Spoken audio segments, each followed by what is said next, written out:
Hello दोस्तों, नमस्कार दोस्तों, स्वागत है आप सभी का ऑनलाइन एडा फर्स्ट यूट्यूब चैनल पर। जैसा कि दोस्तों आप जानते हैं, किसी भर्ती संबंधित कोई भी जानकारी निकलकर सामने आती है तो आप सभी को ऑनलाइन एडा फर्स्ट यूट्यूब चैनल के माध्यम से दे दी जाती है। इस वीडियो में हम बात करें यूपी टीजीटी पीजीटी 2022 की भर्ती की परीक्षा स्थगित के असली कारण के बारे में। जी हाँ दोस्तों, टीजीटी पीजीटी भर्ती परीक्षा के असली कारण को लेकर साथ ही साथ अगर बात की जाए 4163 प्लस 25,000 पदों पर टीजीटी पीजीटी भर्ती को लेकर, साथ ही हम बात करेंगे 9,000 नई एलटी ग्रेड शिक्षक भर्ती के साथ साथ अगर बात की जाए उसके विज्ञापन के बारे में, इसको लेकर यूपीपीएससी के माध्यम से बहुत सारी जानकारी निकलकर सामने आ रही है। स्टाफ नर्स की परीक्षा के साथ अगर बात की जाए एडेड जूनियर शिक्षक भर्ती को लेकर, एक एक करके सारी अपडेट कवर करते हैं। चैनल को सब्सक्राइब करके बेल आइकन को दबा लें और वीडियो को लाइक कर दें, जिससे कि आपको रियल ऑथेंटिक जानकारी ऑनलाइन एडा फर्स्ट स्टडी यूट्यूब चैनल के माध्यम से मिलती रहे। सीधे शुरुआत करते हैं मुद्दे की और पहली अपडेट के साथ। इस वीडियो में हम बात करें एमपीईएसबी के माध्यम से होने वाली भर्ती नर्सिंग ऑफिसर और स्टाफ नर्स की बेस्ट बुक के बारे में, जो कि चक्षु प्रकाशन की है। ये बुक आप सभी के भर्ती परीक्षा के सिलेबस और पैटर्न को ध्यान में रखकर तैयार की गई है।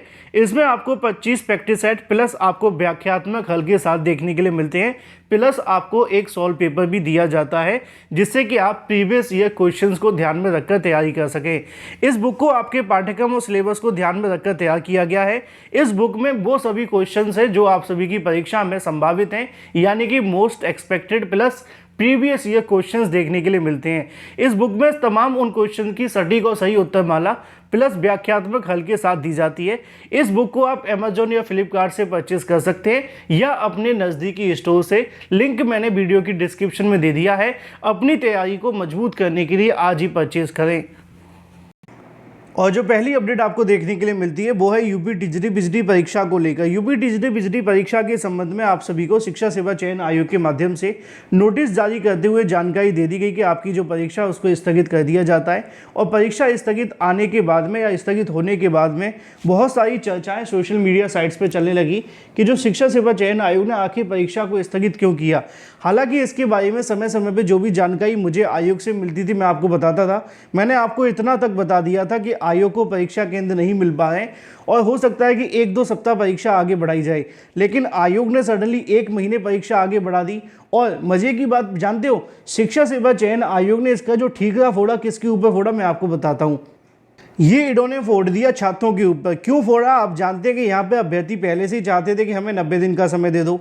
फिर आयोग ने सोचा कि 90 दिन के साथ क्यों ना इनको 180 दिन का समय दे दिया जाए, लेकिन असली जो बात है वो 120 दिन की समय की है। मैं आपको बता देता हूँ असल में हुआ क्या है इस मामले को लेकर। असल में मामला ये था कि पहली चीज़ तो ये कि आपके परीक्षा केंद्र नहीं मिल पाए थे, और परीक्षा केंद्र न मिल पाने की वजह से आयोग के पास में बहुत ज़्यादा समय था नहीं, है ना, असिस्टेंट प्रोफेसर भर्ती के लिए भी। दूसरी जो चीज़ थी, जो यहाँ पे लिखा हुआ है कि जो महाकुंभ का आयोजन किया जा रहा है, और महाकुंभ के साथ साथ अगर बात की जाए आपकी परीक्षा को लेकर जो अभ्यर्थियों ने प्रत्यावेदन दिए हैं, सवाल ये उठता है कि ये जो अभ्यर्थी प्रत्यावेदन देने जाते हैं, इनके हर एक प्रत्यावेदन को अगर ये मानेंगे तो एक बात तो सच है कि हर अभ्यर्थी को आप खुश नहीं कर सकते हैं। जब दो अलग अलग प्रकार के अभ्यर्थी आपस में जुड़े होते हैं तो निश्चित तौर पे सबकी अपनी अपनी मांगें हैं। अगर हम हर प्रत्यावेदन पे मांग को करने की कंसीडर करेंगे तो उसके बाद परीक्षा शायद कभी हो ही नहीं पाएगी। अब किसी भविष्य में किसी के साथ कुछ गलत हो जाता है, वो कई परीक्षा को स्थगित करते हैं तो संभव नहीं है ना। तो ये परीक्षाएं जितनी डिले होंगी उतना नुकसान होगा। अब एक बड़ी चीज़ आप सभी के सामने बता देता हूँ। यहाँ पे एक जो जानकारी निकल कर आ रही है, एक जानकारी और है जिनके माध्यम से यहाँ एक ज्ञापन सौंपा गया था, जिसमें उन्होंने कहा था कि टीजीटी पीजीटी परीक्षा को महाकुंभ की वजह से स्थगित कर दिया जाए और अभी अभ्यर्थियों के पास में कहने की थोड़ा और समय मिल जाएगा तैयारी करने के लिए। अब आयोग ने उस प्रत्यावेदन की मांग को मान तो लिया, लेकिन अब अभ्यर्थियों के माध्यम से एक और प्रत्यावेदन आयोग को सौंपा गया था, अगर आपको पता होना चाहिए तो वो था 4163 प्लस 25,000 पदों को जोड़ करके फिर से टीजीटी पीजीटी भर्ती के आवेदन ले लिए जाएं।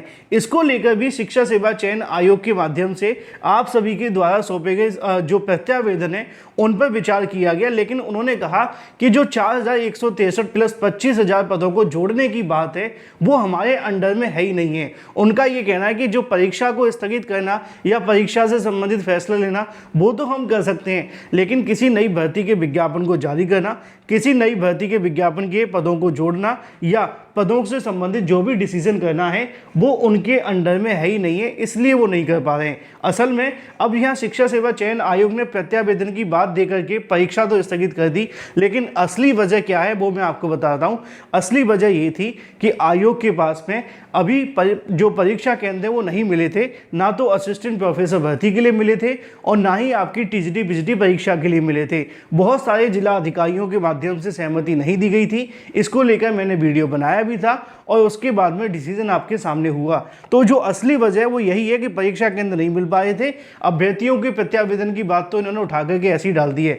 दूसरी बात, 4163 प्लस 25,000 पदों की मांग अभ्यर्थी 4 साल से कर रहे हैं, या यूँ कह लो 2 साल से कर रहे हैं, क्योंकि 22 में भर्ती आई थी, 25 तो चली जाए, और जब 22 में भर्ती आई नहीं थी उससे पहले मांग कर रहे थे कि बम्पर पदों में भर्ती निकालो क्योंकि 25,000 पद खाली हैं। विधानसभा में बताया गया था, लेकिन क्यों नहीं बताया गया, क्यों नहीं दिया गया? क्योंकि उनका कहना है कि पदों को जोड़ना, पदों से संबंधित कार्य ये सिर्फ शासन कर सकता है। अब ये वजह आपके सामने है, देखना दिलचस्प होगा आगे होता है क्या। बात कर लेते हैं अपनी अगली अपडेट के बारे में, जो कि संबंधित है 9,000 नई LT गेट शिक्षक भर्ती के विज्ञापन को लेकर। 9,000 नई LT गेट शिक्षक भर्ती को लेकर जो विज्ञापन है वो आप सभी के सामने जारी किया जाएगा। सवाल ये था कि कब तक ये विज्ञापन जारी होगा, क्योंकि उत्तर प्रदेश लोक सेवा आयोग के माध्यम से नियमावली से संबंधित सभी कार्य कर दिए गए हैं और नियमावली से संबंधित सभी कार्य हो जाने के बाद में अब आप सभी की कहीं ना कहीं भर्ती से संबंधित जो भी प्रोसेस थे वो कंप्लीट हो चुके हैं। ऐसी स्थिति में अगर बात की जाए तो LT गेट शिक्षक भर्ती को लेकर जो रास्ता है वो पूरे तरीके से साफ कर दिया गया है, क्योंकि चाहे वो समकर चाहता को लेकर हो, अध्याचन के बारे में हो, ये सारी चीज़ें क्लियर हो जाने के बाद अब कोई आपके सामने विवाद बचा नहीं है। ऐसी स्थिति में अगर बात की जाए तो LT गेट शिक्षक भर्ती को लेकर जितने भी विवाद थे फाइनली समाप्त हुए। सवाल ये था कि विज्ञापन कब तक देखने के लिए मिलेगा। देखो, जहाँ तक मुझे जानकारी मिल पा रही है, LT गेट को लेकर जो अध्याचन मिले उसकी कहीं ना कहीं कह सकते हैं कि दोबारा से डबल वेरिफिकेशन करने के बाद में आप सभी के लिए जो विज्ञापन जारी करने का प्रोसेस है मार्च के बाद कभी भी आ सकता है, क्योंकि जनवरी में तो इसको लेकर सारी नियमावली जो भी उनको कन्फर्म करनी है मिल चुकी है ना। अब आयोग को कम से कम 1 महीने का समय चाहिए, फरवरी का, इस भर्ती से संबंधित जो भी कहीं कार्य करने हैं, और फरवरी करने के बाद में मार्च में इसका विज्ञापन आ जाएगा। हालांकि ये मुझे अभी अधिकारियों ने बताया नहीं, मैं आपको क्लियर कर दूं, जो संभावित जानकारी वो आपको बता रहा हूँ, क्योंकि अधिकारियों से जब मैंने पूछा कि सर विज्ञापन कब तक आएगा तो उनका कहना है कि अभी हम इसी उधेड़ बुन में लगे हुए हैं, जो परीक्षा कैलेंडर बनाना है वो भी नहीं बन पा रहा है, क्योंकि बहुत सारी परीक्षाएं करानी है और साथ ही साथ नए विज्ञापन जारी करने हैं। तो अभी ये जो मामला है वो क्लियर हो नहीं पाया है, इसलिए अभी इसमें कहीं ना कहीं कह सकते हैं थोड़ा समय लग रहा है। अब देखना दिलचस्प होगा कितना और समय लगता है। बाकी जो भी जानकारी होगी वो तो मैं आपको दे ही दूंगा। साथ ही साथ बात कर लेते हैं अपनी अगली अपडेट के बारे में, जो कि संबंधित है स्टाफ नर्स की परीक्षा को स्थगित करने की मांग अभ्यर्थियों के माध्यम से की जा रही है। अभ्यर्थियों का कहना है कि स्टाफ नर्स की परीक्षा को स्थगित कर दिया जाए, जिसकी वजह से जो भी कहीं ना कहीं आप सभी की परीक्षाएं उनको थोड़े समय के लिए आगे बढ़ा करके आयोजित कर ली जाए। साथ ही अगर बात की जाए एडेड जूनियर शिक्षक भर्ती को लेकर, काफ़ी लंबे समय से इसके बारे में कोई जानकारी दी नहीं थी। अभ्यर्थी जानना चाहते थे कि सर शासन स्तर से इस मामले को लेकर क्या अपडेट है। आज भी मैंने फिर से बेसिक शिक्षा विभाग के अधिकारियों से जानकारी मांगी कि सर एडेड जूनियर को लेकर क्या अपडेट है, कब तक ये परीक्षा होने जा रही है, और कब तक इसके आवेदन होने जा रहे हैं। तो इसके मुताबिक जो अधिकारियों ने जानकारी दी है, अधिकारियों का कहना है कि अभी शासन का पूरा फोकस महाकुंभ पर है। महाकुंभ के बाद ही एडेड जूनियर शिक्षक भर्ती को लेकर जो प्रोसेस है वो शुरू हो सकेगा। अब एक बात तो कन्फर्म है कि अभी इसमें समय लगेगा, कितना लगेगा कितना नहीं ये बाद में डिसाइड होगा। फिलहाल इस वीडियो में इतना ही, मिलते हैं अगली वीडियो में। Till then take care, tata bye bye. Thank you for watching this video.